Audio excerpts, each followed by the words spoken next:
What is up? Welcome back to the channel. Welcome back to a new video. So tonight, I was gonna wash the car. I had planned to do it all weekend, but we're gonna get some rain on Monday. So I figured I might as well just wash it, in the middle of the week once the rain is done. I really don't like washing the car when there's rain in the forecast, especially on a Monday. You have the car all clean all weekend, and as soon as you take it out, it gets dirty again. So I like to at least get some, longevity out of my washes and just kind of have enjoy it, for a few days, as opposed to not even be able to enjoy it at all because it gets dirty right away if it rains. So I'm just gonna kind of wipe down the engine bay. It's not really that dirty, but I figured I might as well do something because I wanted to work on the car this weekend, but I just really didn't get a chance. And plus, with the rain coming, there's really no point. So I kind of just want to do like a little bit of a garage talk, washing, or it's not really a wash, but just a garage chat, kind of go over what's going through my mind, and see, just kind of talk through my thoughts, because I've been thinking a lot of different things and what to do and different scenarios and all that. So currently, right now, I'm just really happy with the car. There's I've never really been at a point where I've been so happy that there's not really anything for me to do. Of course, there's plenty of stuff to do. Obviously I want to go, do a little bit more power. A couple other things I would like to do, but there's really, I've done a good amount of stuff to this car that I wanted to do. There really isn't that much more. I could obviously go around and change a million different things, but it just doesn't make sense. I'm just so happy with it. It just handles well. It sounds good. It's just performing really well. There's really just no point in changing things up. And I kind of attribute that to, me getting older and me appreciating things a little bit more. Because in my younger years, modding cars, I would just constantly do stuff, change it up. Try a million different exhausts. And on my M3, I tried 9 different exhaust setups just because I was looking for that perfect sound. And, and I had the time to be able to do that. And now, I'm older, and I'm appreciating things a little bit more. I just don't find the need to really revisit, any other modification that I've done, at least that I'm happy with. If I'm happy with it, I'm not going to really change it unless there's something new that really interests me that I would like to try out, like the intake, for example. That was something that, I didn't have any intentions on changing, but since this one came out, I decided to go for it, and I love it.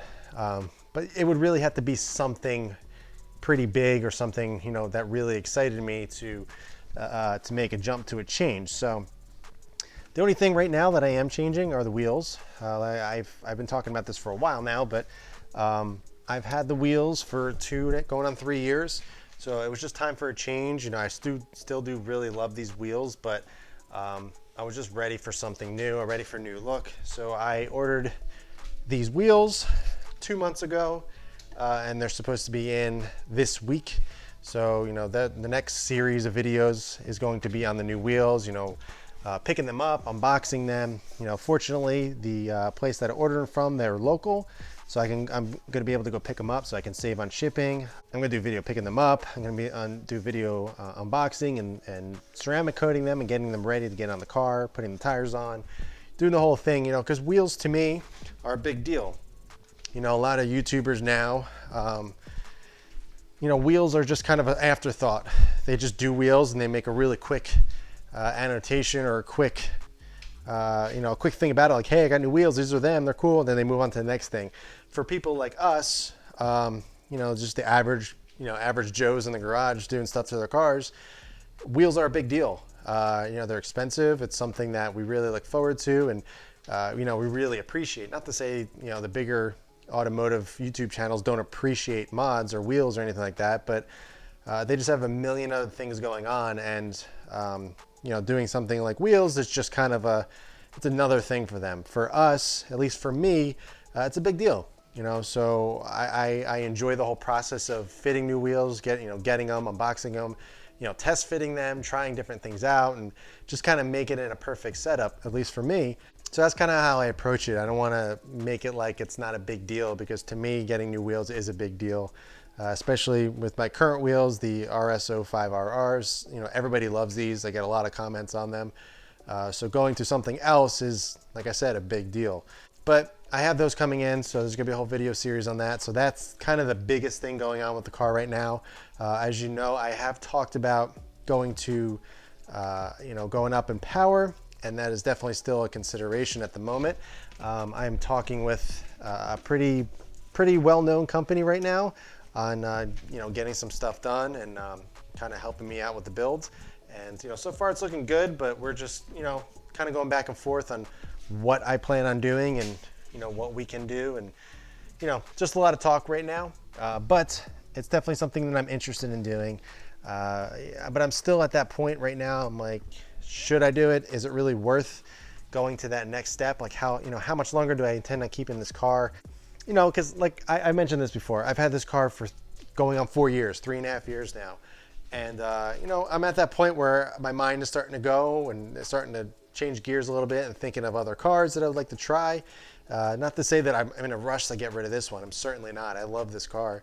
But there's always that, what's next? And for currently the new STI that's coming out, like we have talked about this before, it's not coming out till 2022 most likely, or at least I wouldn't get one until 22 or 23.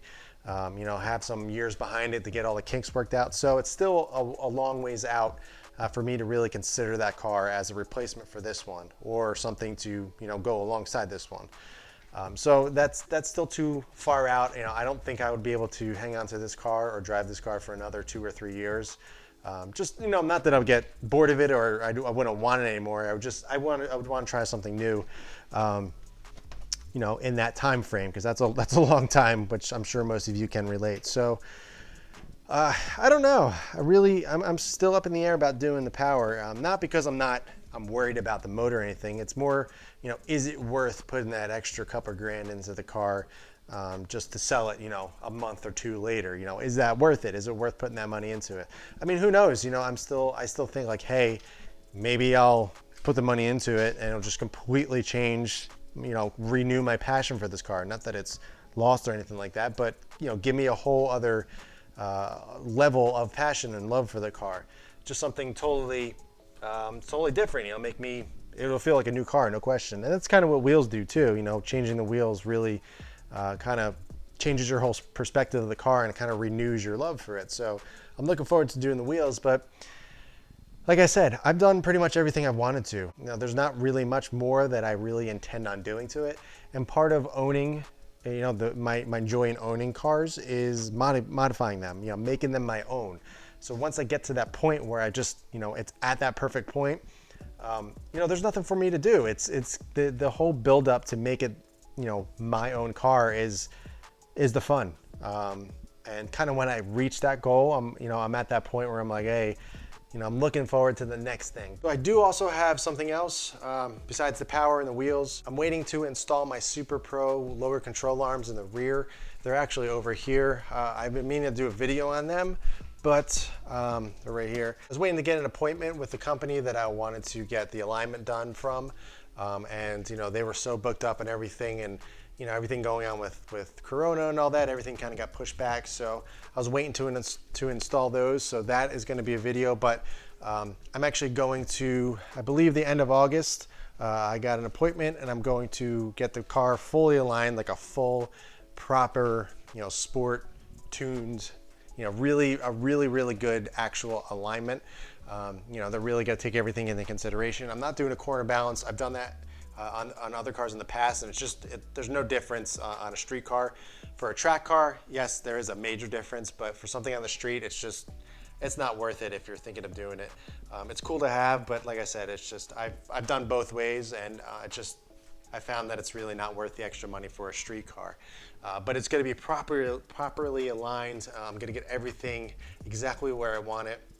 And now that I'm going to have camber adjustments in the rear, I can really dial in the rear fitment and make sure, kind of knock out some of the negative camber that I want to knock out, and just make a really good fitment, a really good handling car, and kind of just take all the suspension mods that I've put on the car and just really fine tune them and make them actually perform even better than they already are. While I'm there, I'm also going to get the spark plugs changed as well. That's something that you should do at least every 20 to 30,000 miles or so. Some say 15 to 20, but for me, I've done it every 25 to 30K. And you know, on a tuned car, you should obviously do a little bit more, but I'm going to have them do it just because, you know, it's going to be there. They do a good job, so I might as well get that done. I was going to do it myself, but it's kind of a pain to get to everything just because they're down on the side and they're not on top like a typical, you know, normal car. It's not hard, but I figured I might as well get it done. And that should be, you know, a cool video for you guys, going over the prices and kind of, you know, what I paid and what to expect if you were to get it done by a shop or something like that. So that is something else to look forward to the car. I think you guys would be interested in that. Also thought about upgrading my radar detector. I've been running the Uniden DFR7. This thing is pretty cool. I like it a lot. It really does help. Not that I speed a lot, but it's just nice to have that I guess comfort of knowing, you know, where there is law enforcement in case you are going a little bit quicker, just so you have time to slow down. You know, I mean, obviously you know how a radar detector works, but it's just something that I feel more comfortable having in the car with me, no matter what car it is. But either way, I've been running this Uniden DFR7 for a while now, for I guess going on 2 years, and I've really enjoyed it. But I've been thinking about upgrading to something that has kind of directions, so it shows where the actual signal is coming from. I used to have a Valentine 1, which I loved. I ended up selling that right before I sold my WRX. I found myself muting it more, and I just didn't find a use for it as much. So I ended up selling it, and this is the next one that I picked up after that. But now I'm kind of wanting to go back to that directional where, you know, the arrows are showing where the signal is coming from. So right now, I believe the only ones that do that are the Valentine 1, as well as the new Uniden R7. It's not really new anymore, but the newer one. The only thing I don't like about those, they're so big and bulky and square. They're really nice, but they're about $400 or $500. This one was about 200 at the time. So you know, it's a big jump. I really don't have a need for it because this one does just fine. But it's just something I was thinking about. I'm not sure if you guys would be interested in seeing kind of an updated radar video and kind of what I choose and walking you through why I chose it and all that. I'm not sure if I'm going to do it because this one is really kind of serving all my needs, but it's just one of those things that I would like to do. So, you know, I'm at that point with the car where, you know, I've done everything basically, and I'm going back on things that I would like to have addressed a little bit more, a little bit better. So the radar is definitely one of them. So I was thinking about doing that. So let me know what you guys think. Should I upgrade or kind of just keep this one? Or if you have any recommendations of other ones that you guys like. I know there's Escort and Passport and a lot of other ones. I think right now I'm really liking the Uniden R7. I've really kind of grown accustomed to the Uniden, you know, kind of functionality. So the R7 is definitely kind of calling my name. So yeah, I don't want to make this video too long. I know I ramble a lot and kind of go over I kind of mention the same points over and over, but I always want to make sure that I get my full point across and you guys understand where I'm coming from, and I'm not just putting out a quick video and you know, of no substance. I want to make sure that you guys understand my thoughts clearly and kind of see where I'm going and just kind of weigh the pros and cons with me. So yeah, guys, that's it for this one. I hope you enjoyed it. It's kind of a weird one, but I figured I would at least get something out for you guys because I have a lot of thoughts going through my mind and I wanted to share them with you. So, but yeah, that's it for this one, guys. So I hope you enjoyed. Be sure to check out some old videos. But in the meantime, keep it clean, keep it simple, and I'll catch you guys in the next one.